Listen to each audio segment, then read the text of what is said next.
Praise the lord.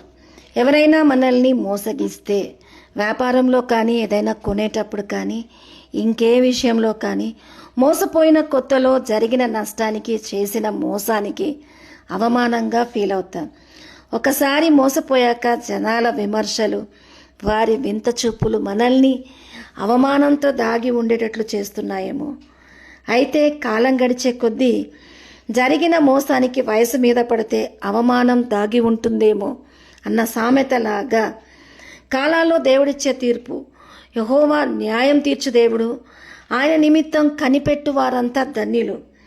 నిజమే, మోసపోయిన వారి పక్షాన దేవుడిచ్చే తీర్పులో నీ నీతి మధ్యాహ్నం వెలుగు వలె మన నిర్దోషత్వాన్ని వెల్లడిపరుస్తూ మన పక్షాన కార్యంగా ఉంటాడు. అదే మోసం చేసి ఆర్జించిన వారి పక్షాన 2 తిమోతి 3:13 అయితే దుర్జనులు, వంచకులు ఇతరుల్ని మోసపరుచుతూ తామును మోసపోవచ్చు, అంతకంతకు చెడిపోతారంట.